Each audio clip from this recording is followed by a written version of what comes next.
Professionally, what's your greatest achievement in your opinion? Probably surviving the last 4 years. Today, our guest is not only a highly accomplished financier, the largest hedge fund in Europe, philanthropist, a social activist, the mayor of Middlesbrough, Andy Preston. Some of the absolute crooks, thieves, liars and charlatans that are out there, it's depressing and it's abysmal. I don't like to lose a fight. Football hooliganism, there are some lads who like to go out and be at the front. In political gangs, you've usually got an evil epicentre and then a bunch of hangers-on. The future of Middlesbrough, it's on a knife edge. This is my advice. Work really hard. Have a plan and have a goal. Today, our guest is not only a highly accomplished financier, but also a philanthropist, a social activist, a civic leader, and a restaurateur. Wow, yeah, maybe. Born and raised in the heart of Middlesbrough, he journeyed north to the historic city of Edinburgh for his university studies.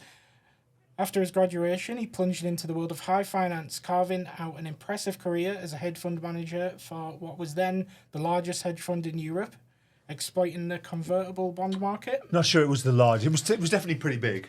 The Financial Times back in 2006 said it was the did largest, it? Oh, right. 5.5 Okay. billion. Well, who am I to argue with the Financial Times? Hang on, I'll amend Apart it. from when they're wrong. I'll amend it slightly. No, I don't. Plunged into I the don't world know. of finance, carving out an know. impressive career as a hedge fund for what was one of the largest hedge funds in Europe. How's that? We'll change it to one of the, and then at least. After achieving great success, he took his financial acumen back to his roots. Rather than basking in his accomplishments, he invested millions into the revitalisation of his hometown, breathing new life into iconic buildings such as Kirby College, Gibson House, the innovative Level Q. Yet his devotion to Teesside didn't stop at revitalisation. He recognised that economic renewal was not enough, and that the soul of the town lies in the people. So he founded the Teesside Philanthropic Foundation, now known as Teesside Charity, and the CEO Sleepout. These organisations have raised millions of pounds, ensuring that every penny is funneled back to Teesside, benefiting its people and causes. With an unquenchable desire to serve his community, he then pursued a political career, running for and ultimately becoming the mayor of Middlesbrough. Ladies and gentlemen, please welcome the man who has dedicated his life to Teesside, for the Teesside people, Andy Preston. That was really long and dull. That was really long. I think it was too long. But yeah, who am I? I told you I was going to give advice, unsolicited advice. But you do so much. Well, no, fair enough. And I think that's probably just a snippet of everything. Okay. There's probably a lot missed out there. And there's a lot you can't find. Like, obviously, because you're at that age, it's hard to find stuff between uni and, you know, the stuff that made the press, I guess, in the hedge fund career. And there wasn't social media back then. So No, exactly. so now everything's chronicled, isn't it? You know, you buy a pizza, it's on, you put it on. Well, some people put it on Instagram, don't they? So much easier to find stuff. So there's a chronicle, isn't there? There's an automatic diary now for most people. But for all of us a bit older, there was nothing. Yeah. Yeah, nothing. So you could get away with more back then? Could you get away with more? Yeah, you probably could. I mean, you definitely have to be so careful now, don't you? Yeah. But I think people are becoming more forgiving now as well. I think when social media started, if you'd said something 3 years ago that was a bit salty, people would try and hang you for it. And I think now people realise the good thing about social media is that everyone realises that everyone's a bit of an idiot at times. And I think we're becoming, hopefully, a bit more forgiving of that. So we're getting a bit less of the cancel culture that we had in the previous sort of... I don't know if we're getting less of the cancel culture. I don't know about that. But I think generally we're seeing that everybody's human, everyone's flawed, everyone's temperamental, greedy, selfish, lazy, stupid at times. Yeah. I think. Do you think, just because the mayor, being the mayor of Middlesbrough is, like, I guess, the most recent thing. Mm-hmm. And some of the things that you have done for Middlesbrough while being the mayor, on top of everything else, or at least being included in, obviously buying up large parts of the town centre to regenerate that, put Level X in, obviously Boho X. Well, obviously a lot of that is sort of in other places like Stockton, and I've done a lot of stuff in Newcastle. Yeah. I mean, I haven't bought large parts of the town centre. Well, not you personally, I mean the council. Oh, sorry, So, right. so as mayor, you know... I see, sorry. Sorry, my bad. So you know, because the council bought bins, No? Yeah, And absolutely. then- We bought the old House of Fraser. We bought the Captain Cook Square shopping centre. Yeah. And actually, part of the motivation of that was we were scared of who would buy it. There are some dodgy characters out there with actually highly questionable sources of money.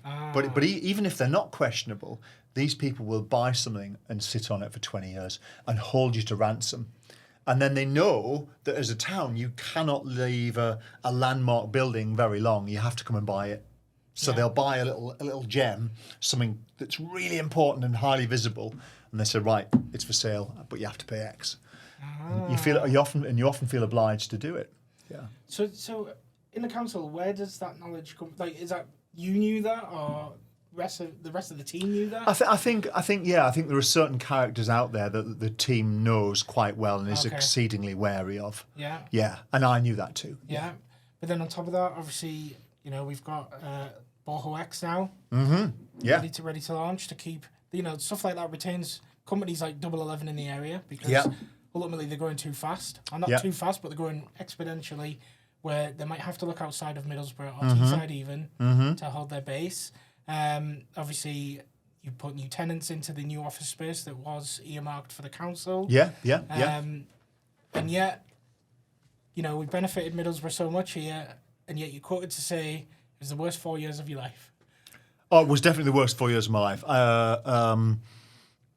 I think first of all, on the positive side, I met some incredible people, worked with some good people, but I met some just fantastic people at all different sort of levels of society in different situations, and I met some just beautiful people, some of whom become friends. And that was an absolute privilege. And doing the job in many ways was absolutely a privilege. But some of the absolute crooks, thieves, liars and charlatans that are out there, some of them in important positions, it's depressing to behold. It's depressing and it's abysmal to be around them, be immersed in their world, and sometimes be dragged down by them. And some people, they're so angry and bitter and selfish that they will do anything, like literally anything. They will say anything. Doesn't matter how untrue they know it is. They will say anything to get you into trouble, to drag you down. Yeah. And I think for me, oh gosh, as bluntly, as someone who just tried to do good, right? I'm not a saint, of course. I'm absolutely bloody not a saint. But I had done a lot of good. Yeah. Some of it people knew about and some of it people didn't know about. I'd built up trust with the biggest, most influential people in the area, right? And I'd also built trust with some of the hardest to reach people in the area, right? Yeah. I had a lot of respect and support from people across in all kinds of situations and social circumstances. And people tried to destroy that. Not once, not twice, but non-stop, every day. There are still people trying to do it. And that's really hard when you're against that every day. You know what? I can put up with someone shouting abuse across the road or the odd little horrible message on social media, which I get. When it's all day, every day, yeah, it's absolutely fucking awful. Excuse my language. Sorry. Yeah, absolutely fucking awful. And I think people who haven't experienced it won't understand how awful it is every day. When you get up and you know that there are there's a significant group of determined activists who don't just want to do you harm, they literally hate you. Yeah. They literally hate you. You know that they get out of bed in the morning thinking about you, and they go to bed thinking about how much they hate you. And you know that because you see their social media trails where they're tweeting about you 6-7 times a day. It's pretty grim, actually. And it was only made possible. It was only possible to carry on because of, as I say, some of the brilliant, kind people at the most wealthy, affluent, powerful levels and at the most challenged levels too. The kindness that people showed me and support was incredible. So is some of your motivation driven by the negativity of people to prove them wrong? Sometimes, yes. Sometimes, very often, in fact. Yeah, you fight, don't you? Sometimes you quite enjoy a little bit of a fight. Because somewhat as an outsider, it's like, this guy he doesn't need, the mayor job, 60 grand a year, whatever it is. You could just go live your life. Yeah. You don't need a job. You don't need the people putting you under a microscope every day and certainly giving you all these hard times and then costing the council money. Obviously, I think it was 50 grand for an investigation recently, and then when they... And there are others, hundreds of thousands of pounds. Just wasted. And of time and energy. And I tell you what, when you're the subject of an investigation, however much nonsense it is, right, however absurd it is, it dominates your thoughts. And that's why they do it. Because it slows you down, it puts you on the back foot, monstrously. And that's why, I see it now, I see it with certain politicians, significant politicians in London, and there's a story, so-and-so didn't fill his form out correctly. But it gets on the news, and it puts them on the back foot, and it's all the press want to talk about that day. And so for 24, 36, 48 hours, you can't do your job. You're not effective. Yeah. And so I guess this leads into, you're saying you're of a certain age where you want to give advice. Like, I don't think I know anyone personally that probably has been through as much pressure as you. Certainly having to do that, you had COVID, obviously things at home and whatnot, and yet you still wake up every day to do an amazing job. How? Because, we've got young entrepreneurs even in this building that they'll worry about getting a letter from HMRC, which is, at that time, it's like the worst thing in the world. But the chances are you make a call, you set up a deal. Like, how do you cope through these enormous pressures, which I guess you would have had in the finance industry as well? So I don't like to lose a fight. Yeah. Don't win every fight, but I don't like to lose a fight. And I think that if someone is picking a fight with you in public, I don't want to back down. Yeah. I don't want to back down. But then how do you keep your focus on, doing the good stuff? Like bringing the investment into Middlesbrough, You just have to try, and it's not easy, and sometimes you don't do it. Much of the time, my focus wasn't completely on the job because I was mired in all that. I'm nearly swearing a lot here. Mired in all that stuff that they create, you know? These people, I cannot say enough. At the core of certain political groups, there is a truly evil epicenter. And then not everyone who's in the group is evil by a long way. There are some great people. Some of them are just gullible. And what happens with all of us in our lives, we take our lead from the people around us and what we hear, don't we? Whether it's newspapers or social media, someone in a shop, or your friends. If your social life, your work life is immersed in politics and it's all one side, and all you've got is 50 people at different points of the week saying the same thing to you, you believe it. Now, I will argue that actually it's your duty as a human, as someone with responsibility, to get outside of that bubble and think outside it. But actually, it is very hard for decent people who are in a political gang to think away from that gang mentality. But that's what we've got. And it's evil, it's destructive, it's self-interested. But people get off on it. They love it. They love the fact they're in a gang. Humans love to be part of a team. Yeah. Some people want to be the big boss in a team. Some people want to be in the middle. Everybody's different. But humans love to be part of a team, especially when there's a fight, and especially when their neck's not on the line. Yeah. Right? Football hooliganism.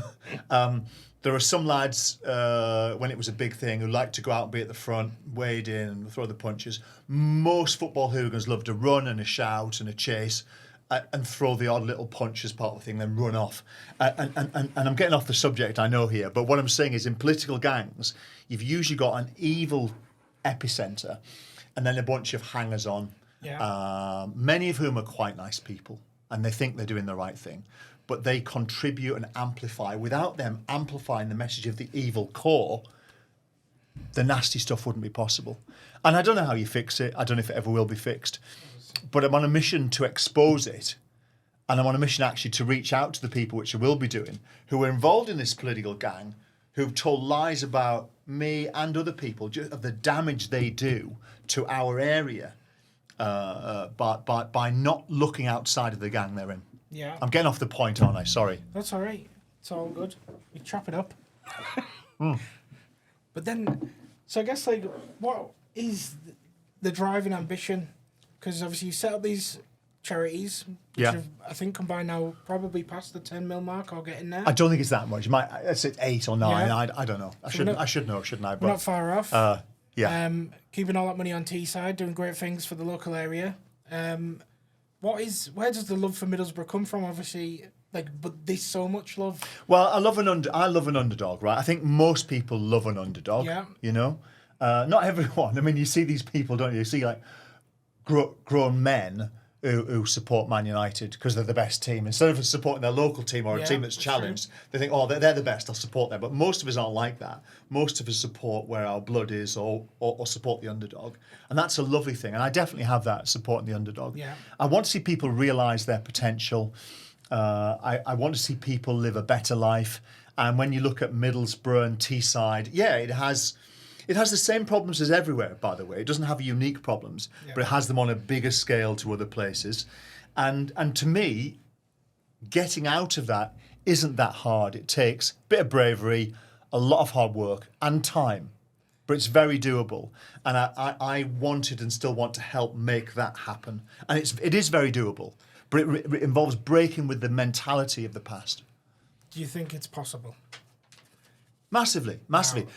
Energy and time. Yeah. But now that, we haven't got you as the mayor, things are going to get U-turned. It's just going to get harder, right? What you're going to get, right? What I found in Middlesbrough Council, it's full of there are lots of great people there. Honestly, I mean, everyone slags council staff off, but there are loads of great people who work hard and absolutely want the best. Mm-hmm. There really are.